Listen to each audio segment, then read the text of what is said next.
Hello everyone, welcome to my YouTube channel study with Faisal. तो कैसे हैं आप सभी और कैसी चल रही है आप सभी की प्रिपरेशन। उम्मीद करता हूं आप सभी बहुत अच्छे से कर रहे होंगे। स्टूडेंट्स, आज की जो क्लास होने वाली है फिजिक्स की 12th क्लास के बच्चों के लिए स्पेशल क्लास होने वाली है।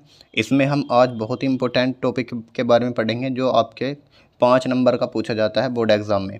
ये क्वेश्चन है आपके सामने, वैद्युत द्विध्रुव की निरक्षीय स्थिति पर किसी बिंदु के कारण वैद्युत क्षेत्र की तीव्रता के लिए व्यंजक प्राप्त कीजिए। ये डेरिवेशन बहुत बार पूछा गया है और अभी जो 2024 का एग्ज़ाम हुआ था उसमें आप जाकर के देखिए 2024 के EY सेट में ये क्वेश्चन आपसे पूछा गया था। तो आज हम इसको क्वेश्चन को अच्छे से समझने वाले हैं। तो जिस बच्चे ने भी अभी तक चैनल को सब्सक्राइब नहीं किया वो सबसे पहले चैनल को सब्सक्राइब कर लें और बेल आइकन को प्रेस कर लें। तो आइए वीडियो को स्टार्ट करते हैं। तो देखिए स्टूडेंट्स, कैसे करेंगे विद्युत द्विध्रुव की निरक्षीय स्थिति पर। इससे पहले की क्लास में हमने अक्षय स्थिति पर आपको बताया था वैद्युत द्विध्रुव के कारण वैद्युत क्षेत्र की तीव्रता के लिए व्यंजक। ठीक है, आज हम पढ़ेंगे निरक्षीय स्थिति पर। तो निरक्ष क्या होता है स्टूडेंट्स, ये देखिए पहले। सबसे पहले एक वैद्युत द्विध्रुव मान लीजिए भाई, माना एक वैद्युत द्विध्रुव है। वैद्युत द्विध्रुव होता क्या है, आपकी जानकारी के लिए बता दूं कि एक ऐसा निकाय जिसमें दो बराबर परिमाण के लेकिन विपरीत प्रकृति के आवेश एक दूसरे से अल्पतम दूरी पर रखे हों, वैद्युत द्विध्रुव कहलाता है। तो मान लीजिए बराबर परिमाण मतलब ये भी क्यू और ये भी क्यू, लेकिन विपरीत प्रकृति है, ये प्लस हो जाएगा और ये माइनस हो जाएगा और ये प्लस हो जाएगा। ठीक है, यानी विपरीत प्रकृति करनी है, एक को माइनस कर दिया दूसरे को प्लस कर दिया। अब इन दोनों के जो बीच की दूरी है वो बहुत ही सूक्ष्म है। ठीक है, और वो दूरी कितनी है, मान लीजिए 2L होती है इन दोनों के बीच की दूरी। तो ये 2L हो जाएगी यहाँ से यहाँ तक की दूरी, और इसे हम L और L दो हिस्सों में हमने बांट दिया, यहाँ से लेकर ये भी L और यहाँ से लेकर ये भी L। अब हमें बिंदु कहाँ पर मानना है, निरक्षीय स्थिति पर। निरक्ष का मतलब होता है इसके ऊपर, इस अक्ष से ऊपर। तो इसके ऊपर एक बिंदु मान लेंगे। यहाँ पर मान लीजिए एक बिंदु P है जिस पर हमें विद्युत क्षेत्र की तीव्रता ज्ञात करनी है। ठीक है, तो यानी यहाँ से इसको मिलाइए और यहाँ से इस बिंदु की दूरी कितनी है, मान लीजिए R है। ठीक है, ये R दूरी हो जाएगी और ये वाली डिस्टेंस कितनी हो जाएगी फिर, यहाँ से यहाँ तक की माइनस Q और P के बीच की और प्लस Q और P के बीच की दूरी दोनों बराबर हो जाएंगी, हाँ या ना। तो कितनी हो जाएगी, पाइथागोरस प्रमेय के अनुसार यहाँ पर एक समकोण त्रिभुज बन रहा है। ये वाली दूरी हमें पता है कितनी L और ये वाली डिस्टेंस हमें पता है R। तो कर्ण की जो वैल्यू हो जाएगी वो हो जाएगी √R² प्लस L², हाँ या ना। तो ये भी कितनी आएगी फिर √R² प्लस L²। तो ये डिस्टेंस हमने निकाल ली। अब जो जो मैंने आपको बताया है सिंपल सा आपको वही सब चीज़ लिखनी है। तो लिखेंगे माना अब ये एक विद्युत द्विध्रुव है, तो इसके मतलब कोई बिंदु मान लेंगे यहाँ पर AB। ठीक है, माना AB एक वैद्युत द्विध्रुव है, एक वैद्युत द्विध्रुव है जिसके निरक्ष पर एक बिंदु P है, एक बिंदु P है जिस पर वैद्युत क्षेत्र की तीव्रता ज्ञात करनी है, जिस पर वैद्युत क्षेत्र की तीव्रता ज्ञात करनी है। ठीक है, अब इसके लिए हमने क्या किया कि प्लस Q आवेश के कारण या बिंदु आवेश के कारण वैद्युत क्षेत्र की तीव्रता निकालेंगे यहाँ पर। तो लिखेंगे प्लस Q आवेश के कारण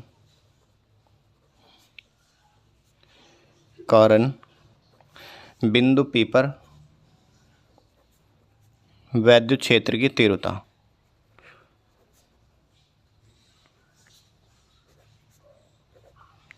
तो प्लस Q आवेश के कारण वैद्युत क्षेत्र की तीव्रता क्या होती है, आप जानते होंगे कि बिंदु आवेश के कारण जो वैद्युत क्षेत्र की तीव्रता होती है E बराबर 1/4πε0 और Q/R²। ये फॉर्मूला होता है किसके लिए, बिंदु आवेश के कारण वैद्युत क्षेत्र की तीव्रता।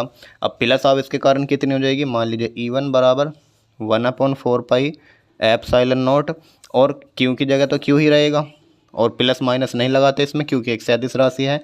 डिस्टेंस कितनी है R की, यानी R²। कहाँ से कहाँ तक की, प्लस Q और P के बीच की दूरी कितनी है, यानी इसका स्क्वायर करेंगे तो कितना आ जाएगा, डायरेक्ट R² प्लस L² आ जाएगा या नहीं आ जाएगा, या लिख देंगे √R² प्लस L² का स्क्वायर। ठीक है, यानी बीच की दूरी का डिस्टेंस का वर्क कर देंगे। तो E1 वेक्टर का मान कितना आ जाएगा यहाँ से 1/4 एप्सिलॉन नॉट Q बटे R square plus L square under root से स्क्वायर खत्म हो जाएगा। ठीक है, ये आपके समीकरण 1। अब इसी प्रकार -Q आवेश के कारण निकालेंगे। इसी प्रकार -Q आवेश के कारण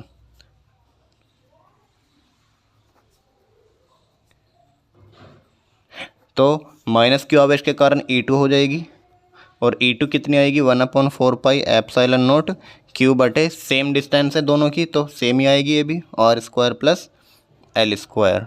ठीक है, अब ध्यान से देखिए इनकी दिशा और बताइए, क्योंकि विद्युत क्षेत्र की तीव्रता एक सदिश राशि होती है तो इसकी दिशा भी होगी कोई ना कोई।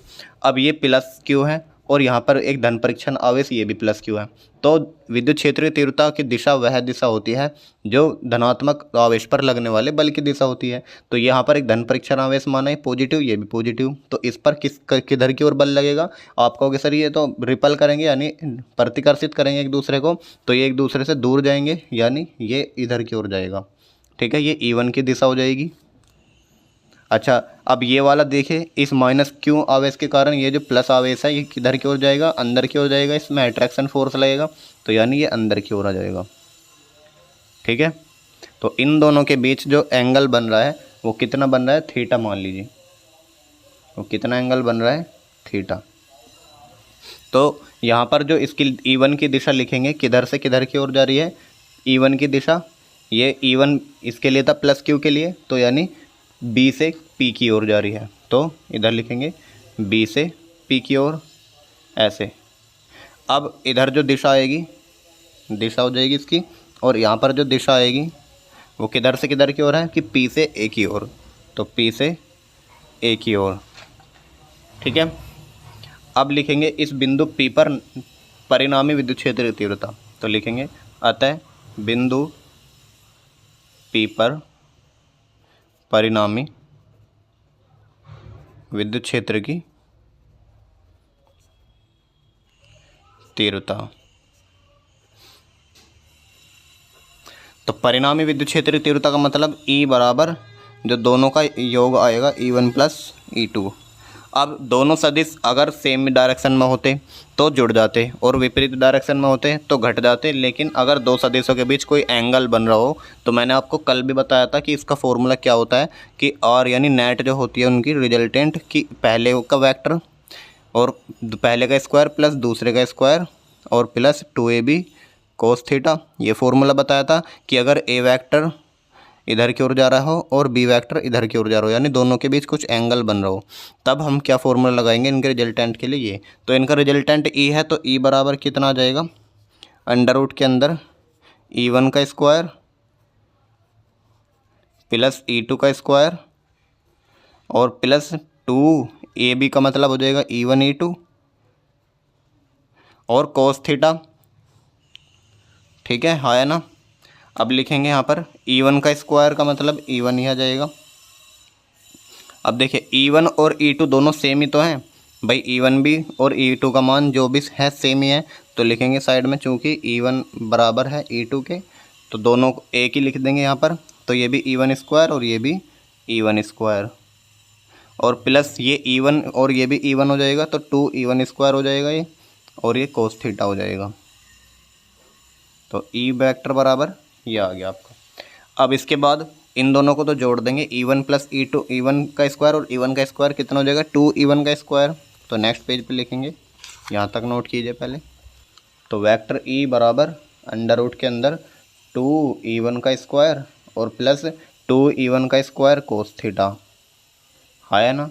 अब दोनों में से क्या चीज़ कॉमन आ रही है 2E1 का स्क्वायर कॉमन आ रही है, तो 2E1 का स्क्वायर यहाँ पर कॉमन आ जाएगा और अंदर बचेगा 1 प्लस cos थीटा और ये अंडर रूट लग रहा है।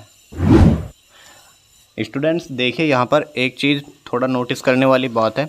अब यहाँ पर एक फार्मूला हम लगा सकते हैं कि 1 प्लस cos थीटा यानी cos 2 थीटा का फार्मूला हम लगा सकते हैं कि 2 cos स्क्वायर थीटा -1, उससे क्या होगा 1 से -1 कैंसिल हो जाएगा।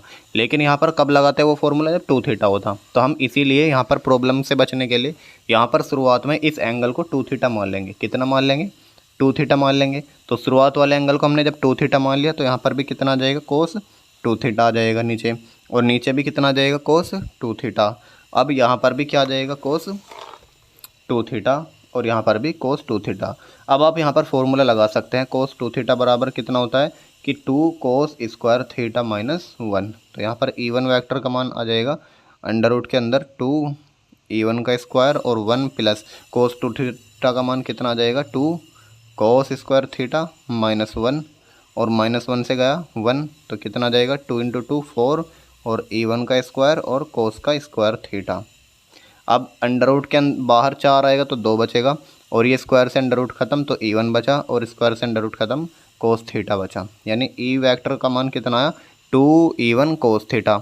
अब E1 का मान हम जानते हैं, चूँकि E1 बराबर कितना है अभी हमने पीछे लिखा था 1/4 पाई एप्सिलॉन नॉट क्यू बटे में R square plus L square है ना। तो यहाँ पर लिखेंगे 2 गुना E1 का मान यहाँ से लिख दीजिए 4 पाई एप्सिलॉन नॉट क्यू बटे R square plus L square. अब इस कोस थीटा का मान कहाँ से निकालें, तो कोस थीटा का मान निकालने के लिए चित्र से को ध्यान से देखेंगे। तो कोस थीटा का मान निकालेंगे, थीटा कहाँ पर बन रहा है, यहाँ पर तो 2 थीटा बन रहा है, तो अगर इसका हम आधा देख लें यहाँ से तो ये वाला एंगल कितना बचेगा थीटा बचेगा, और ये वाला एंगल और ये वाला एंगल समान होगा, क्योंकि जब दो पेयर लाइन होती है तो तिर्यक कोण हमेशा बराबर होते हैं। तो ये अगर थीटा है तो ये भी थीटा होगा, है ना। तो यहाँ से हम कोस थीटा का मान नहीं निकाल सकते क्या भाई, हमारे पास आधार भी है, लंब भी है, कर्ण भी है, तो हम कोस थीटा का मान निकालेंगे। तो हम लिखेंगे त्रिभुज ए पी बी में, ए पी यहाँ मान लेंगे ओ इसको, तो त्रिभुज ए पी ओ में तो कोस थीटा बराबर क्या होता है, लाल बटे काका से आधार बटे कर्ण होता है। अब आधार क्या हो जाएगा इसमें एल हो जाएगा, और कर्ण कितना आ जाएगा under root R square plus L square. ये आ जाएगा किसका मान कोस थीटा का मान। तो यहाँ पर लिख देना इधर को, तो लिखेंगे कोस थीटा का मान एल अपॉन अंडर रूट के अंदर R square plus L square. ठीक है, अब कितना आ जाएगा ये 2QL बन जाएगा ऊपर, तो 2QL, और ये बचा 1/4 पाई एप्सिलॉन नॉट, और ये R square plus L square की पावर 1 है, और ये R square plus L square की पावर 1/2 है। तो 1/2 और 1 जुड़ करके हो जाएंगी 3/2, तो R square plus L square की होल पावर आ जाएगी 3/2। अब हम जानते हैं चूंकि द्विध्रुव आघूर्ण जो होता है, विद्युत द्विध्रुव आघूर्ण P बराबर 2QL होता है, तो इस 2QL की जगह हम P रख देंगे, तो 1/4 पाई एप्सिलॉन नॉट यहाँ पर P आ जाएगा, और बटे में R square plus L square की पावर 3/2। अब जो हमने कल लिखा था वही चीज़ लिखेंगे, जो L होता है वो R से बहुत छोटा होता है, तो लिखेंगे चूँकि L very very less than R, अतः एल स्क्वायर के सापेक्ष आर स्क्वायर के सापेक्ष एल स्क्वायर को छोड़ने पर, तो एल स्क्वायर के को छोड़ देंगे, यानी इसको हम नगण्य मान लेंगे, 0 मान लेंगे, इसको हटा देंगे यहाँ से। तो E1 वेक्टर का मान कितना जाएगा 1/4 पाई एप्सिलॉन नॉट, और P बटे यहाँ बचा आर स्क्वायर, और ऊपर पावर है 3/2। इस 2 से 2 पावर खत्म, तो E वेक्टर बराबर आ जाएगा 1/4 पाई एप्सिलॉन नॉट और P अपॉन आर की घात 3। ये आ जाएगा इसका फॉर्मूला। ये किसके लिए फॉर्मूला है, ये है आपके लिए निरक्ष पर विद्युत क्षेत्र की तीव्रता का। और अगर अक्ष पर पूछे आपसे, तो अक्ष के लिए क्या फॉर्मूला आया था कल, आपने याद होगा कि E1 वेक्टर बराबर 1/4 pi epsilon not 2P upon R की क्यूब। वहाँ पर क्या था, ऊपर 2P था, और यहाँ पर क्या है ओनली P है, तो इनमें थोड़ा सा अंतर है। निरक्ष पर हमेशा आधा होता है अक्ष की अपेक्षा। ठीक है, तो ये आपका कंप्लीट डेरिवेशन होता है। इसकी अगर PDF चाहिए तो नीचे डिस्क्रिप्शन बॉक्स में लिंक मिल जाएगा, वहाँ से डाउनलोड करके नोट कर लीजिएगा। वीडियो कैसी लगी, आपको अच्छी लगी हो तो वीडियो लाइक कर देना, और अपने साथियों को भी शेयर कर देना। आप अगर और कोई सा अच्छा टॉपिक चाहते हैं मुझसे करवाना तो मुझे कमेंट में ज़रूर बताइएगा, फिर हम उसी टॉपिक को लेकर आएंगे। चलिए मिलते हैं नेक्स्ट वीडियो में, तब तक के लिए जय हिंद, बाय बाय, टेक केयर।